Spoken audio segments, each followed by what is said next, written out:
दोस्तों मेरे पास 43,000 का बैलेंस है और आज मैं एडवांस अप्लाई करने वाला हूं। कैसे अप्लाई करना है आप स्टेप बाय स्टेप देखकर खुद का फॉर्म भर सकते हैं, मुझसे भी भरवा सकते हैं। आपको अगर खुद से ना भरना आता हो तो आप देखिएगा कि सबसे पहले आप ये समझ लीजिए कि आपको कौन सी आईडी में से पैसा निकालना है। अगर मैं यहाँ पे पासबुक में लॉगिन करने के बाद आपको दिखाऊं, यहाँ पे हमारे पास 3 कंपनियां हैं, 3 में से 2 में पैसे हैं, तो हम सबसे पहले ये समझते हैं कि जिस जगह हम नौकरी कर रहे हैं उस जगह से हम एडवांस निकाल सकते हैं। तो हमें जाना होगा पासबुक में। उसके बाद हमारी जो पहली कंपनी खुलेगी वही हमारी प्रेजेंट कंपनी होगी। इस वाली प्रेजेंट कंपनी में हमें नीचे जाना है और नीचे जाके एम्प्लॉय बैलेंस देखना है। ये एम्प्लॉय बैलेंस ही होता है जो आमतौर पे आप निकाल सकते हैं। तो हम इसी अमाउंट के लिए फॉर्म भरने जा रहे हैं। फॉर्म भरने के लिए आप उमंग ऐप का यूज़ कर सकते हैं। ज़्यादा सही ऑप्शन जो है वो है कि आप मेंबर होम की वेबसाइट खोलिए। मेंबर होम की वेबसाइट खोलेंगे, अगर आप फ़ोन में खोलेंगे 3 डॉट पे जाइए, डेस्कटॉप मोड कीजिए, उसके बाद आपके सामने कुछ इस तरह से पेज खुलेगा। यहाँ पे यूएन नंबर पासवर्ड आपके पास होना चाहिए। अगर यूएन पासवर्ड ना हो तो आप फॉरगेट पासवर्ड करके अपना बना लीजिए पासवर्ड।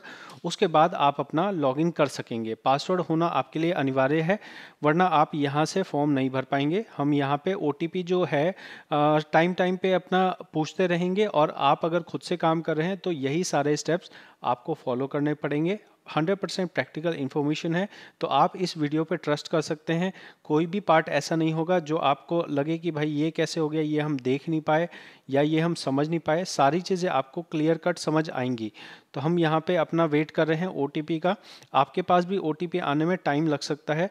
तो यहाँ हमारा ओटीपी आ चुका है। अगर आपका पासवर्ड बने हुए काफ़ी टाइम हो चुका है तो वो पासवर्ड आपका एक्सपायर हो गया होगा। आपको नया पासवर्ड बनाना पड़ेगा।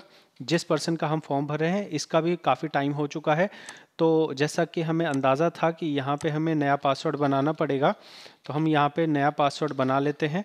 आप भी अपना जो पासवर्ड बनाएं वो ध्यान रखें, क्योंकि पासवर्ड एक चाबी की तरह होता है। अगर चाबी खो जाएगी तो आपको नई चाबी बनवाने में दिक्कत आएगी। तो यहाँ पहला जो ओटीपी गया था वो पीएफ के पास गया था। दूसरा ओटीपी जाएगा तो वो आधार वाला ओटीपी जाएगा। आधार वाला ओटीपी आने में आपको टाइम लग सकता है। हमने यहाँ आधार ओटीपी डाल दिया, चेंज पासवर्ड कर दिया। चेंज पासवर्ड करने से जो आपने नया पासवर्ड बनाया है वो आपका बन के तैयार हो गया। ठीक है, ये चेंज करने से पहले अपनी पासबुक वगैरह चेक कर लेना, क्योंकि एक बार पासवर्ड बदल दोगे तो फिर वहाँ पे पासबुक वाली वेबसाइट पे दिक्कत आ सकती है। ओके, तो हम यहाँ पे अपना नया पासवर्ड डाल के लॉगिन करते हैं। वापस से हमें बोला जाएगा कि वापस से आप ओटीपी डालिए। यही सेम प्रोसेस आपको भी फॉलो करना है। अगर आपका ये प्रोसेस ऑलरेडी हो चुका है तो आप इसे इग्नोर कर सकते हैं। आप थोड़ा सा वीडियो आगे बढ़ा लीजिए ताकि आप जो है नेक्स्ट स्टेप पे पहुंच जाएंगे। इस तरह से आपको अपना लॉगिन कर लेना है। लॉगिन करने के बाद आपको जाना है अपने सर्विस हिस्ट्री में, ये देखने के लिए कि भाई कौन सी आईडी है जिसमें से हमें फॉर्म भरना है। तो आप देखेंगे लास्ट वाली सर्विस जो है वहाँ पे नॉट अवेलेबल है। अगर मान लो इससे पहले वाली कंपनी है जिसके अंदर आपने हाल फिलहाल नौकरी छोड़ी है, वहाँ भी नॉट अवेलेबल है, तो आप उस आईडी में से भी एडवांस निकाल सकते हो। ऐसा इस मेंबर के केस में नहीं है। तो हम यहाँ पे लास्ट वाली आईडी सेलेक्ट करके यहाँ एडवांस फॉर्म भरने जा रहे हैं। एडवांस फॉर्म के लिए ऑनलाइन सर्विस पे गए, हम क्लेम पे जाएंगे। क्लेम पे जाने के बाद हम यहाँ पे अपना अकाउंट नंबर मेंशन करेंगे। तो अकाउंट नंबर जो आप मेंशन कर रहे हैं, जो आपने बैंक केवाईसी में लगाया हुआ है, वही अकाउंट आपको मेंशन करना है। अगर इस अकाउंट से कोई परेशानी हो तो आप अपना केवाईसी में जाके बैंक चेंज करने की रिक्वेस्ट लगाएंगे। उसमें आराम से आपको 10 दिन 15 दिन का टाइम लग सकता है। तो अगर इतना टाइम आपके पास ना हो तो आप वेट कर सकते हैं, इसी वाले आईडी में पैसा निकाल सकते हैं इस बैंक अकाउंट से। ठीक है, तो हम यहाँ पे फॉर्म 31 पे आ गए। उसके बाद हमें सर्विस सेलेक्ट करनी है। उसके बाद अमाउंट सेलेक्ट पर्पस सेलेक्ट करना है, अमाउंट, एड्रेस, चेक, और फिर हमें यहाँ पे आई एग्री करके ओटीपी डाल देना है। तो हम यहाँ पे सबसे पहले सर्विस सेलेक्ट करेंगे। तो जो हमारी सर्विस है हमने वो सिलेक्ट कर ली। जो लाल में आ रहे हैं वो हम इस्तेमाल नहीं कर सकते हैं, हमारी सर्विस के अकॉर्डिंग अभी उतनी सर्विस नहीं हुई है। हम इलनेस सेलेक्ट कर लेते हैं। उसके बाद जैसा मैंने आपको दिखाया था कि हमारा बैलेंस 8,300 रुपये है, तो हम इतना ही अमाउंट डालने वाले हैं। क्या इलनेस में हमें कोई डॉक्यूमेंट मांगा जाएगा कि भाई दिखाओ कौन सी बीमारी है, कोई भी डॉक्यूमेंट आपसे नहीं मांगा जाता है। क्या आपकी कंपनी आपसे पूछेगी कि भाई तुम बीमार कब पड़ गए? नहीं जी, कंपनी भी नहीं पूछेगी। तो होता क्या है, होता ये है कि ये एक औपचारिकता होती है, औपचारिकता के चलते आपसे ये चीज़ें पूछी जाती हैं। तो हम यहाँ पे नेक्स्ट स्टेप में अपना चेक लगा रहे हैं। तो यहाँ हमने अपने चेक की एडजस्टमेंट कर ली है। एडजस्टमेंट करने के बाद अब हमें यहाँ चेक अटैच करना है।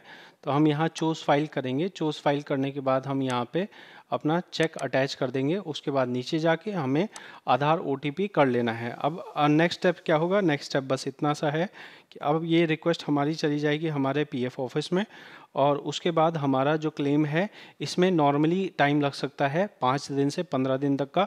और कुछ फॉर्म्स ऐसे होते हैं जैसे नोएडा ऑफिस के अंदर, जहाँ पे 1 दिन के अंदर भी हो जाता है। इवन मैंने देखा है कि हम 9 तारीख को ही भर रहे हैं, 9 तारीख को ही पास भी हो जाता है।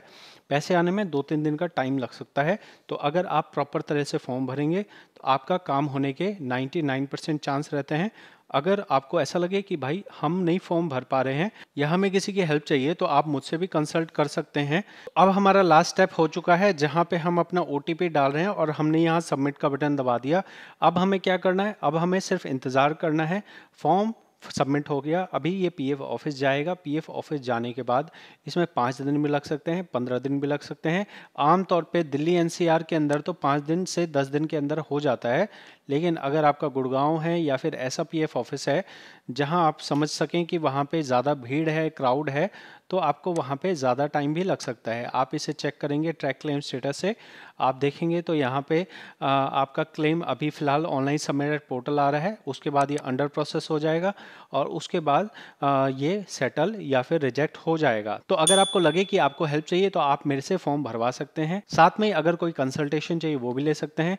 PF ESI कंसल्टेंट बनना हो वो भी आपके लिए सर्विस अवेलेबल है। मैं मिलता हूँ आपसे अगली वीडियो में। बहुत बहुत धन्यवाद।